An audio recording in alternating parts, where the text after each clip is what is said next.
नमस्कार। प्रारब्ध के एक और चर्चा सत्र पर आप सभी का स्वागत है। स्क्रीन के दूसरे हिस्से में आप जिन्हें देख रहे हैं, आप हैं सतीश चंद्र मिश्रा जी। पत्रकारिता में 3 से अधिक दशकों का लंबा अनुभव और हमारे प्रारब्ध के इस मंच पर हमेशा आते रहे हैं। आज एक छोटे से अंतराल के बाद सतीश सर हमारे बीच में फिर हैं। आज राज्यपाल के अभिभाषण पर बजट अभिभाषण जो था उस पर धन्यवाद चर्चा थी और उस पर आज उत्तर प्रदेश की विधानसभा में योगी आदित्यनाथ जी ने एक लंबा वक्तव्य दिया है। इसके अलावा उत्तर प्रदेश में प्रयागराज में राजूपाल की एक हत्या भी हुई है, जो कि इन तीनों दोनों संदर्भों में हम सतीश जी से बात करेंगे। सतीश सर, उत्तर प्रदेश में योगी जी कानून और व्यवस्था को नियंत्रित करने के लिए जाने जा रहे हैं। ये एक उपलब्धि, महत्वपूर्ण उपलब्धियों में से एक रही है। लेकिन इसी बीच में राज्यपाल की जो हत्या हो जाती है, तो उसको लेके आप कैसे देखते हैं? और जो सदन में आज योगी आदित्यनाथ जी ने नेता प्रतिपक्ष अखिलेश यादव के सामने सामने जो कुछ कहा, उस सबके आलोक में उस सबको जोड़ते हुए क्या कहेंगे आप? नहीं, अवनीश जी बिल्कुल ठीक कह रहे हैं कि आज जो उमेश पाल की कल हत्या हुई और जिस तरह से हुई हत्या, उसके बाद आज सदन में जब अखिलेश यादव ने सहानुभूति बटोरने की कोशिश की, सरकार को कटघरे में खड़ा करने की कोशिश की, तो मुख्यमंत्री योगी ने जो जवाब दिया वो बिल्कुल सटीक जवाब था, बिल्कुल सही जवाब था। लेकिन मनीष जी, उस जवाब से काम चलेगा नहीं। अवनीश जी, उस जवाब से काम नहीं चलेगा। और इनके लिए एक कल जो उमेश पाल की हत्या हुई है अवनीश जी, वो एक बहुत गंभीर चेतावनी है। और एक और बता दूं कि ये 1 महीने के अंदर ये तीसरी चेतावनी है योगी बाबा के लिए। कि पिछला जो 5 साल था वो अभूतपूर्व सफलता का साल था। एक मुख्यमंत्री के रूप में योगी आदित्यनाथ की सफलता, अभूतपूर्व सफलता थी, उत्तर प्रदेश की अभूतपूर्व सफलता का साल था। उसी का परिणाम मिला था कि 2022 में आप 2/3 बहुमत के साथ दोबारा लौटे। एक तो सरकारें उत्तर प्रदेश में लौट नहीं रही थी दोबारा, ये दोबारा ही नहीं लौटे, 2/3 बहुमत के साथ लौटे। और जो सबसे मजबूत पक्ष था, जिसने उस पूरी जीत में सबसे महत्वपूर्ण भूमिका निभाई थी, कानून व्यवस्था, उसी मोर्चे पर पिछले 1 महीने के अंदर 3 चेतावनियां मिली। उनका जिक्र करूंगा, लेकिन पहले जरा उमेश पाल वाली चेतावनी कैसे है। देखिए, योगी आदित्यनाथ ने आज जो अखिलेश यादव पे कटघरे पे खड़ा किया, अखिलेश यादव को जो उन पर निशाना साधा, वो बिल्कुल सही था, 100% सही था। उसमें कहीं भी अतिरेक नहीं था, कहीं पे भी ऐसा नहीं था कि वो अपनी बला टालने की कोशिश कर रहे हो। दर्शकों को जरा पहले अतीक के बारे में बता दें मनीष जी, अवनीश जी, मेरे मुंह से निकल जाता है कि अवनीश जी की अतीक अहमद के बारे में ये तो सब जानते हैं कि बहुत बड़ा माफिया है। लेकिन ये शुरुआत कहाँ से है अवनीश जी? इसकी शुरुआत है जो थोड़ा राजनीति से संबद्ध रहे हैं पिछले 3 दशक पहले, यानी मैं बात कर रहा हूँ 89-88 की। उस समय ये अतीक अहमद एक चर्चित अपराधी ही हुआ करता था, इसकी कोई दूसरी पहचान नहीं थी। ये तथ्य जो है मीडिया जगत, राजनीति और जो इलाहाबाद का बुद्धिजीवी वर्ग है उसको ज्ञात है। ये चर्चा आम रही है कि उस समय इसको इलाहाबाद की पुलिस ने एनकाउंटर के लिए उठा लिया था और यमुना पार ले जाकर अतीक का एनकाउंटर तय हो चुका था। वो पुलिस ने हिरासत में ले लिया था। और तब एक कांग्रेस के नेता हैं अशोक वाजपेयी, जो राजेंद्र कुमारी वाजपेयी के बेटे हैं, जी। उनकी ये दरबारगिरी किया करता था। ये बिल्कुल आम चर्चा थी कि अशोक वाजपेयी का संरक्षण कांग्रेस की सरकार हुआ करती थी, मुख्यमंत्री नारायण दत्त तिवारी हुआ करते थे। और किसी ने खबर बता दी और बताते हैं कि अशोक वाजपेयी जाके उसके बिल्कुल फैल गए कि किसी भी तरह से इसका एनकाउंटर ना हो। और वो बात बहुत ज्यादा आगे बढ़ गई थी और अंततः पुलिस को सरेंडर होना पड़ा और इसको छोड़ना पड़ा अतीक अहमद को। ये बच गया, नहीं तो ये 89-88 में ये अपराध जगत से इसका खात्मा हो गया होता, सफाया हो गया होता।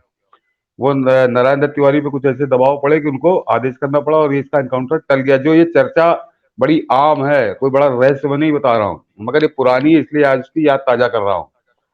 और उसके बाद अवनीश जी जो वो कितना महंगा पड़ा अशोक वाजपेयी को कि इसी अतीक अहमद को मुलायम सिंह ने टिकट दिया और इसी अतीक अहमद ने अशोक वाजपेयी को हराया चुनाव में। बिल्कुल। उनके खिलाफ खड़ा हुआ और उनको हराया। और अशोक वाजपेयी एक बार मेयर का चुनाव लड़े थे, मेरे ख्याल से 89 में लड़े थे। वो फोटो है कि किस तरह से उनके बगल में खड़े होकर अतीक उनका नामांकन करा रहा है। तो ये इस टाइप के लोग हैं, इनको राजनीतिक संरक्षण में ही पले बड़े। और उसके बाद सपा के साथ इसके क्या संबंध रहा है, ये कोई बहुत जग जाहिर है। ये बहुत जग जाहिर है और ये कितना कृतज्ञ टाइप का आदमी है कि जब इसने, अगर आपको ध्यान हो तो इसने अपना दल ज्वाइन की थी। अपना दल ज्वाइन नहीं की थी, वो सोनेलाल पटेल ने इसको प्रदेश अध्यक्ष बना दिया था। अपना दल का खुद राष्ट्रीय अध्यक्ष थे और प्रदेश अध्यक्ष यही हुआ करता था। और इसने इसने हजरतगंज में लंच दिया था, प्रेस कॉन्फ्रेंस वहीं की थी और वहीं इसने लंच दिया था प्रेस को। तो उस लंच में मैं भी था संयोग से। तो जो लंच के बाद जो बातचीत होने लगी तो सोनेलाल पटेल एक लाठीचार्ज हो गया था वहाँ इलाहाबाद में। तो सोनेलाल पटेल अपना हाथ में प्लास्टर वास्टर बांधे, वो भी उस लंच में मौजूद थे। बता रहे थे कि पुलिस तो मेरी जान लेना चाहती थी। मैं इनकी कृतज्ञता बता रहा हूँ कि अपराधी कैसे कृतज्ञ होते हैं। कि यही अतीक अहमद, हम 3-4 पत्रकार थे, खाना खाते खाते किनारे ले गया और बताने लगा, अरे कहने नाटक कर रहा है। मतलब ये सोचिए जरा, वो राष्ट्रीय अध्यक्ष जिसने इसको प्रदेश अध्यक्ष बनाया, उस प्रेस कॉन्फ्रेंस में घोषणा की, उसी समय वो कह रहा, अरे नाटक कर रहा है, ऐसा कोई लाठीचार्ज नहीं हुआ था। कुछ बताया उसने, कहा इसको चोट लगी है, ये इसको लाठीचार्ज से जोड़ रहा है। तो ये इस टाइप के अपराधी होते हैं। और फिर उसके बाद सपा के साथ इसका बड़ा चला और उत्तर प्रदेश का सबसे बड़ा माफिया हुआ। जिस हिसाब से भी योगी बाबा ने इसकी संपत्ति उजाड़ी है, तो समझिए इसके पास मुख्तार से ज्यादा संपत्ति निकली है। मुख्तार अंसारी ज्यादा कुख्यात था, लेकिन इसके पास ज्यादा संपत्ति निकली है। और ये स्थिति तब है जबकि मायावती ने सरकार 2007 में इसकी एलिना सिटी पे बुलडोजर चलवा के उसको बर्बाद कर दिया था। उसके बावजूद इसके पास इसकी संपत्ति थी। तो ये पृष्ठभूमि थी, पहले दर्शक ये समझ ले, इसलिए मैंने थोड़ा समय लिया उनका। लेकिन अवनीश जी, ये चेतावनी क्यों है? देखिए, उमेश पाल की हत्या कोई सामान्य हत्या नहीं है। आप भी पत्रकारिता से बड़े लंबे समय से संबद्ध रहे हैं। आज के राजधानी लखनऊ के हर अखबार के पहले पन्ने की पहली खबर है उमेश पाल की हत्या। तो कोई हत्याकांड पहली खबर नहीं बनता किसी अखबार के पहले पन्ने की। इसका मतलब इस हत्याकांड के पीछे कुछ संदेश है और वो संदेश बहुत साफ है अवनीश जी की। अतीक के खिलाफ जिस तरह से योगी आदित्यनाथ कार्रवाई कर रहे हैं, उसके बाद ये एक तरह से अतीक अहमद का पलटवार है सरकार के ऊपर, और एक सफल पलटवार है। और इस हत्याकांड का जरा एक मतलब समझिए। ये सामान्य हत्याकांड में क्यों कह रहा हूँ कि सामान्य हत्याकांड नहीं, ये उत्तर प्रदेश की राजनीतिक समीकरणों को बदल देगा ये हत्याकांड अवनीश जी। उसकी वजह है कि जिस तरह से दिन दहाड़े बिल्कुल रोड पे गिरोहबंदी करके सुनियोजित तरीके से, देखिए उसमें दर्जनों हत्यारे हैं। आप जो सीसीटीवी का हालांकि 10-12 लोग तो हैं ही है उसमें कम से कम। उन लोगों ने दिन दहाड़े उस आदमी को मारा है जो टारगेट पे था। ऐसा नहीं कि कोई अचानक हत्या हुई है। ये मालूम था कि राजू पाल हत्याकांड में ये गवाह है और राजू पाल हत्याकांड में सजा होने के बाद एक तरह से अतीक अहमद पे आखिरी प्रहार होता वो। उससे पहले उस आदमी को किस तरह से मारा गया, बिल्कुल निर्भीक हो गए। निर्भीक तो जरा सम्मानजनक शब्द है कि बिल्कुल बेखौफ होके। तो अवनीश जी, ये हत्याकांड केवल बदमाशों की योजना नहीं है। यह हत्याकांड बदमाशों की योजना नहीं है, कहीं से कोई शय अवश्य है। और वो सरकारी तंत्र में छुपी किसी काली भेड़ की ही शय है। अन्यथा ये हिम्मत नहीं हो सकती थी। अतीक अहमद पर, जिसपे 5 साल से कहर बरस रहा है, योगी बाबा का सरकार का कहर बरस रहा है। और उसके गुर्गे, मतलब अतीक अहमद को लोग बता रहे अपनी जान बचाने के लिए परेशान है, ये माना जाता है।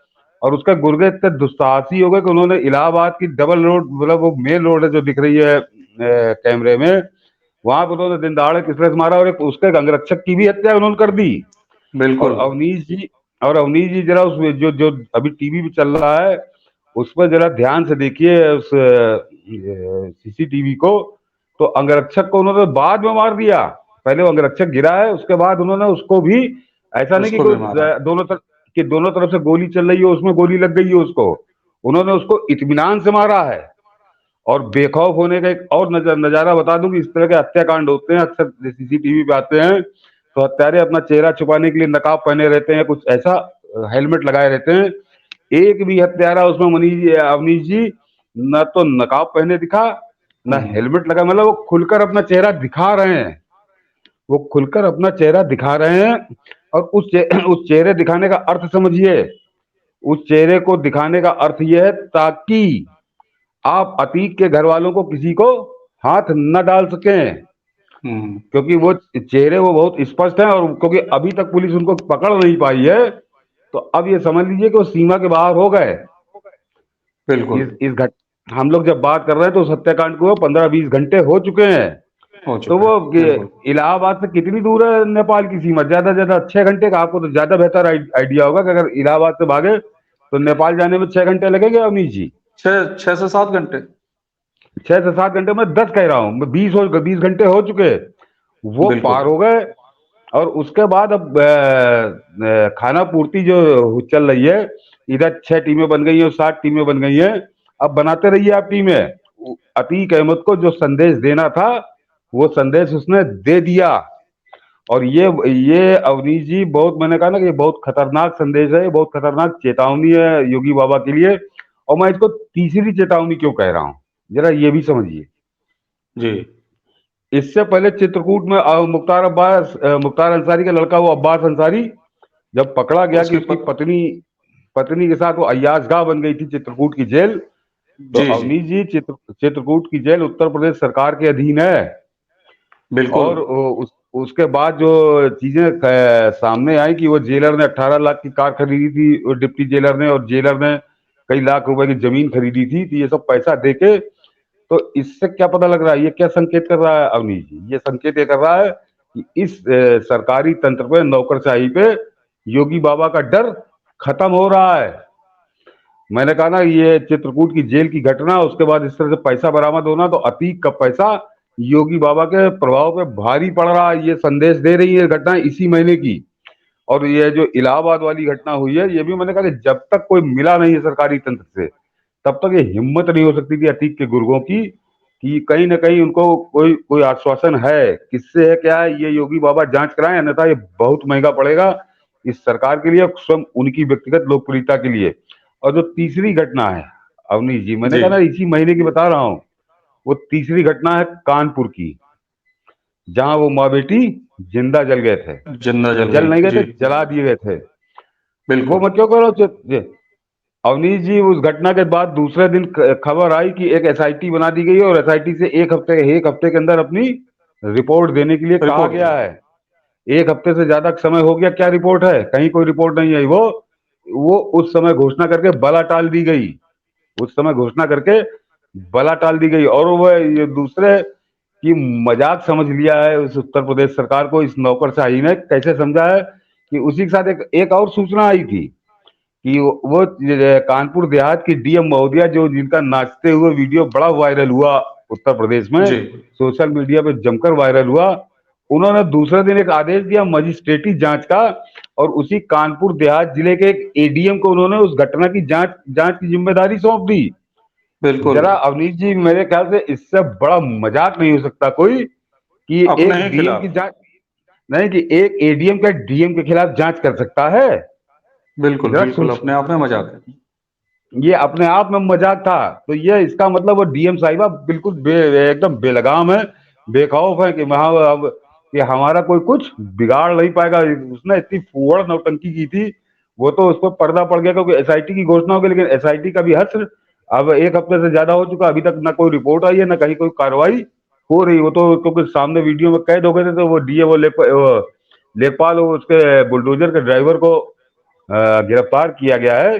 जरा सोचिए, एक लेखपाल बुलडोजर का जो ड्राइवर है उसका, जेसीबी का, उसकी इतनी हिम्मत है कि, या उसकी इतनी हिम्मत या उसकी ऐसी कोई दुश्मनी कि वो चला देगा, झोपड़ी में आग लगा देगा, चला देगा उसको, पर जेसीबी अंदर दो महिलाएं हैं उसकी सामने बंद हुई हैं। तो बिल्कुल ये जो तीन घटनाएं हैं, ये योगी बाबा की जो अभी तक लोकप्रियता बढ़ी है, लगातार बढ़ती चली गई है 2017 के बाद से, उस पर जबरदस्त ब्रेक लगाने का या स्पीड ब्रेकर बनने का बहुत स्पष्ट संदेश है। और कल इलाहाबाद वाली घटना तो बहुत गंभीर चेतावनी है। और अगर योगी बाबा ने कसर बाकी रखी और इसका परिणाम नहीं आया, तो फिर अवनीश जी मैंने बहुत लोगों को शिखर से सतह पे आते हुए देखा है। और एक उदाहरण दे दूं कि वो इसी उत्तर प्रदेश का है कि माननीय कल्याण सिंह अभी योगी बाबा आज भी उस स्थिति में नहीं पहुंचे हैं जिस स्थिति में मैंने कल्याण सिंह को देखा था। अवनीश जी मतलब जिस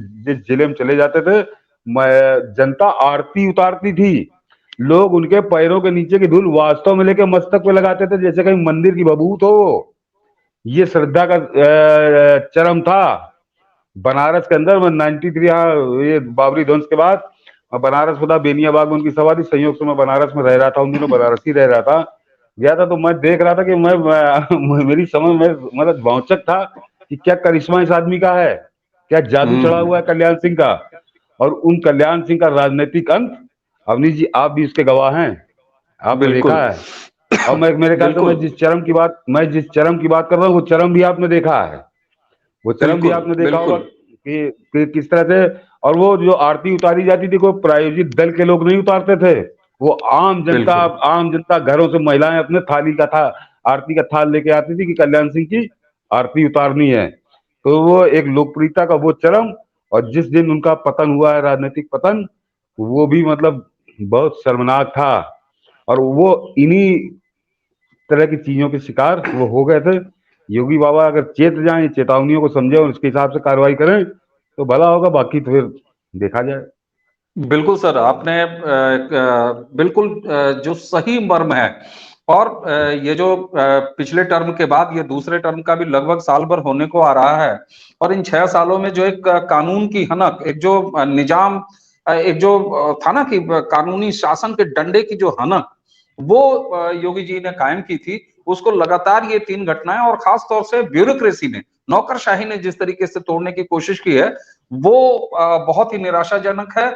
और मुझे लगता है कि अच्छा सर, एक चीज मैंने भी देखा है, मैंने अतीक का वो दौर देखा है। उस समय मैं खुद इलाहाबाद विश्वविद्यालय का स्टूडेंट हुआ करता था, और संजोग से अशोक वाजपेयी की एक बेटी जो है वो हमारी जूनियर थी। तो जिस साल वो नगर निगम का मेयर का इलेक्शन जीते थे, है ना, तो बहुत सारे किस्से थे, और अतीक अहमद को खुद कई बार देखा है हमने। लेकिन मैं जहां तक जानता हूं अतीक अहमद की कार्यशैली को, कि आपने भी उसको रेखांकित किया कि मायावती ने अपने दौरान काफी अपने हिसाब से बहुत हद तक बर्बाद कर दिया था अतीक अहमद को। योगी आदित्यनाथ जी जब आए तो भी उन्होंने अतीक अहमद के खिलाफ लगातार कार्रवाइयां चल रही हैं। लेकिन गृह गोपन के अंतर्गत आने वाला जेल विभाग, और जेल विभाग में उनकी पत्नी जो है, उसके लड़के की पत्नी बड़े आराम से मतलब गृहस्थ जीवन बिता रहे हैं 3-3 4-4 घंटे। और 3-3 4-4 घंटे तो अब आ रहा है, क्या पता कि वो ताले कब खुलते थे, 24 घंटे बाद खुलते थे कि 48 घंटे बाद खुलते थे, ये तो भला हो। तो एक तो ये घटना, दूसरी आपने बताई कि ये जो कानपुर वाली घटना हुई, उसके बाद ये जो अभी प्रयागराज का ये हत्याकांड है।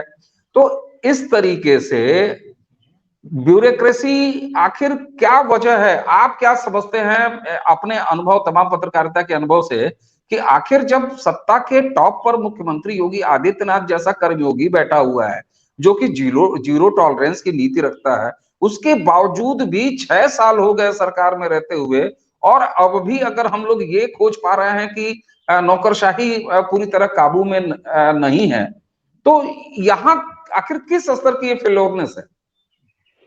हाँ अवनीश जी, बहुत बढ़िया सवाल है आपका। उसकी वजह है उसकी वजह है कि ये राजनीतिक रूप से विधायकों से, तो दर्जनों विधायकों से उनकी शिकायत रही थी कि हमारी सुनती नहीं है, हमारी सुनी नहीं जाती। और अवनीश जी, नाम लेना ठीक नहीं होगा उनका, कि कम से कम आधा दर्जन मंत्रियों को मैं जानता हूं कि उनकी हैसियत एक क्लर्क की है, क्लर्क की। वो उनकी सुन नहीं रहा। उनके विभाग का प्रमुख सचिव उनको हम्म नौकर समझ रहा है। तो ये तो जितने हम लोग की पहुंच है, जहाँ संबंध है, जहाँ से जैसे होता पता चलता है। तो ये मगर जब इतने बड़े स्तर पे हो कि विधायक, तो मैंने कहा विधायकों की संख्या तो बहुत बड़ी है, विधायकों सांसदों की, जो बड़ा खुलकर कहते हैं। कुछ केंद्र में मंत्री हैं जो यहाँ पे उनका अगर कोई काम होता तो नौकरशाही नहीं सुनती, वो बेचारे रो रहे हैं। तो ये मनीष जी, नौकरशाही क्यों नहीं सुन रही है? कहीं ना कहीं उनको वो है ना, सीधे जी सीधे जी। है कि वो है कि योगी योगी बाबा का हाथ उनकी पीठ पर है। उनमें हम्म। योगी बाबा की पीठ पर योगी बाबा का हाथ उनकी पीठ पर है, ये सब लोग कहते हैं कि योगी ने बहुत सर पे चढ़ा लिया है। अवनीश जी, मैं बिल्कुल सहमत हूं कि वास्तव में राजनीतिक हस्तक्षेप नहीं होना चाहिए। राजनीतिक तंत्र का, राजनेताओं का हस्तक्षेप नौकरशाही के कामकाज में बिल्कुल नहीं होना चाहिए, क्योंकि उसका भी बहुत भयानक परिणाम मैं देख चुका हूं सपा और बसपा में, कि जब केवल वो राजनेता ही चलाते थे, नौकरशाहों और पुलिस पुलिस को तो बिल्कुल उन्होंने अप्रासंगिक कर दिया था, खासकर सपा के शासनकाल में।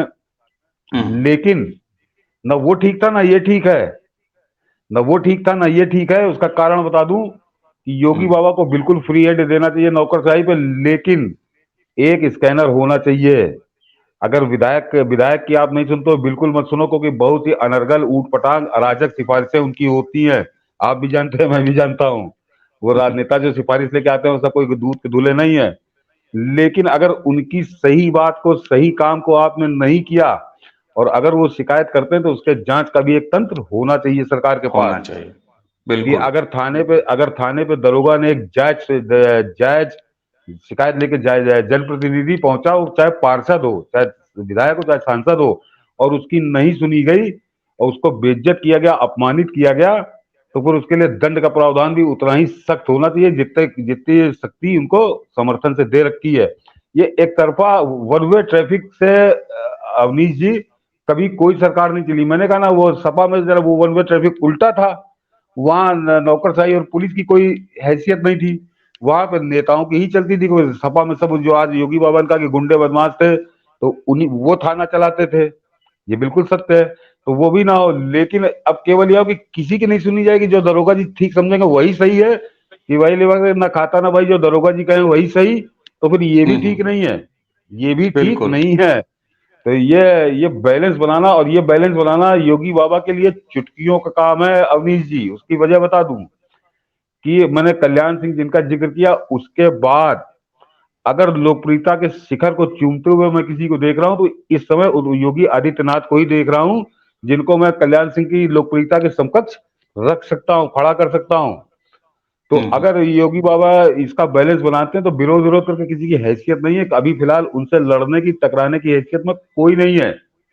तो ये अब कैसे करना है, ये उन्हीं का, ये निर्णय तो उन्हीं को करना है, ये जो उनके दो तीन चार सलाहकार हो जिनको वो ठीक समझते हो, ये उनको एक तंत्र बनाना बिल्कुल। पड़ेगा कि इस नौकरशाही पर ये दबाव होना चाहिए कि जनता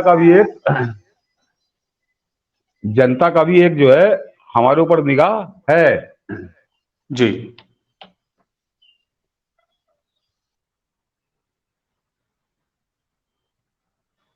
जी। मुझे लगता है थोड़ा सा व्यवधान आया है स्क्रीन में। जी सर, ठीक हो गया। जी सर।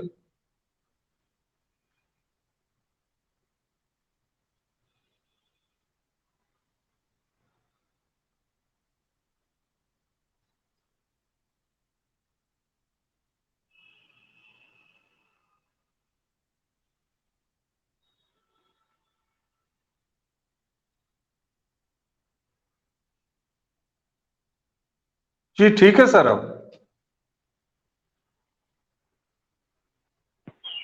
हेलो। जी ठीक है हाँ सर। कोई बात नहीं सर, हाँ, वो वहीं से असल में कंटिन्यू आप करना। रिकॉर्ड कर, क्योंकि आप, क्योंकि वो बहुत इम्पोर्टेंट फोन था, इसलिए। कोई जी बात नहीं सर। जी हाँ। तो हम लोग हाँ, तो वो ये जो है, जो अवनीश जी जो मैं कह रहा था कि कि योगी बाबा उसी लोकप्रियता के शिखर पे है कि उनके किसी भी फैसले की खुलकर विरोध करने की किसी की हैसियत नहीं है। और वो क्या लागू करना है, ये उनको तय करना पड़ेगा, ये उनको तय करना। अगर ये बैलेंस नहीं बनाया, संतुलन नहीं बनाया, तो मैंने कहा कि इस महीने ही 3 ये गंभीर चेतावनियां हैं नौकरशाही के बिल्कुल। निरंकुश हो जाने की, नौकरशाही पर से मुख्यमंत्री का भय खत्म हो जाने की। और अगर ये क्रम अब शुरू हुआ, तो इसके लिए जो सबसे खतरनाक संकेत यह है कि अतीक अहमद की इतनी हिम्मत हो गई कि आज उसने उमेश पाल की हत्या नहीं की है कल, उसने उत्तर प्रदेश सरकार को पलटवार किया है कि बिल्कुल सर। तुम लाख कोशिश कर लो, हम तुमसे डरने वाले नहीं हैं। और बिल्कुल इसका सर। जवाब कैसे देना है योगी आदित्यनाथ। और सबसे पहले मैं फिर कह रहा हूँ आपके कार्यक्रम के माध्यम से, अगर ये बात वहां तक पहुंचे कि योगी बाबा इस हत्याकांड की जो जांच करावे और अपराधी पकड़ के उनको फांसी पे लटकावे, वो तो जो होगा सो होगा, कि एक जांच वो अपने स्तर से करा लें। अब मैं फिर कह रहा हूँ कि बड़ा अपने विश्वसनीय अधिकारियों से कि इस हत्याकांड के हत्यारों को कोई न कोई पुलिस में बैठी या नौकरशाही में बैठी काली भेड़ निश्चित रूप से संरक्षण दे रही थी, तभी इतना दुस्साहस हुआ। अन्यथा जो हाल कर दिया था बिल्कुल योगी बाबा ने अतीक अहमद का, यह संभव नहीं था कि इस तरह का दुस्साहस वो कर सके। इसका मतलब कहीं से बहुत जबरदस्त आश्वासन है और बहुत तगड़ा संरक्षण है, चाहे वो राजनीतिक हो, नौकरशाही का हो या पुलिस के किसी बड़े अधिकारी का हो, छोटे मोटे का नहीं, बड़े का।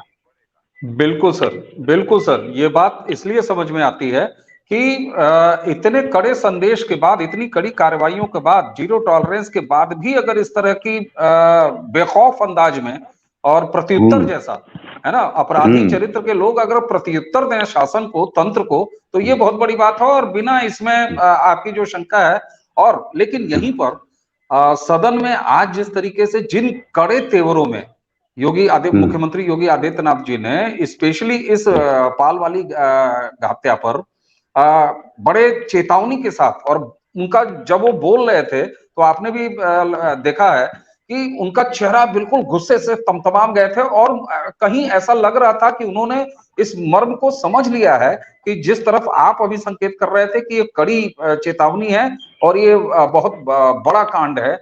और शायद मुझे लगता है कि योगी आदित्यनाथ जी भी उसकी इस गंभीरता को समझ रहे थे। तो ऐसे में हमें उम्मीद की जानी चाहिए कि योगी आदित्यनाथ जी, मुख्यमंत्री जी निश्चित रूप से इस पर कार्रवाई करेंगे और कड़ा संदेश निश्चित रूप से देंगे। और जी जी जी सर। हाँ हाँ अवनीश जी, अगर ये जो जो उनकी भावभंगिमा नजर आ रही थी, जो आप कह रहे भगवान करे वो बात सही हो कि उन्होंने उसको उतनी गंभीरता से लिया है, तो ये बड़ा शुभ संकेत है। और मुझे कहने में कोई संकोच नहीं कि ये जो अपराधी दिखे हैं, पहचान में आ गए चेहरे, ये अवनीश जी ये पकड़े ना जाएं। इनमें कम से कम 2 4 5 का तो एनकाउंटर होना चाहिए, तभी वो पुराना दौर लौट के आएगा, तभी लौट के आएगा। ये माफी के, क्षमा के, ये मुकदमेबाजी के योग्य नहीं है। ये राक्षस हैं और ये उत्तर प्रदेश के लिए दानव है ये। बिल्कुल सर, उम्मीद करते हैं हम कि जिस तरीके से जो तेवर दिखाया है आज इस संबंध में बयान देते हुए योगी आदित्यनाथ जी ने विधानसभा में, वही तेवर उनकी कार्रवाई में फील्ड में नजर आएगा। ऐसी उम्मीद के साथ साथ आपने इस महत्वपूर्ण घटना पे उत्तर प्रदेश को लेके, उत्तर प्रदेश में सरकार को लेके और सरकार के कामकाज को लेके, और जिस प्रमुख बिंदु जिस पर कि काफी लोग बात नहीं करना चाहते कि ब्यूरोक्रेसी और पुलिसिंग, अगर ये सही नहीं है और इस तरीके से 6 साल हो गए सरकार को, और उसके बाद भी एक ऐसे मुख्यमंत्री जिसका कि जीरो टॉलरेंस है इन सारी चीजों के प्रति, उसके बाद भी उसकी हनक में इस तरह की कमी आना या इस तरह का चैलेंज उनके सामने प्रस्तुत किया जाना, ये बहुत गंभीर है। आपने सर प्रारंभ के इस मंच पर हमें समय दिया और इस पर हम आपके माध्यम से एक जानकारी, एक बातचीत दर्शकों के सामने रख सके, इसके लिए आपका बहुत बहुत धन्यवाद सर। नमस्कार सर। दर्शकों से एक बार फिर वही पुराना निवेदन हमारा कि प्रारब्ध के इस मंच को आप सब्सक्राइब कर लीजिए और हमें अपने कमेंट्स के माध्यम से जरूर बताते रहिए कि आप हमसे किस तरह की चर्चाएं देखना पसंद करते हैं। आइए एक बार फिर देते हैं आदरणीय सतीश चंद्र मिश्रा सर को धन्यवाद और नमस्कार। आप सभी का नमस्कार।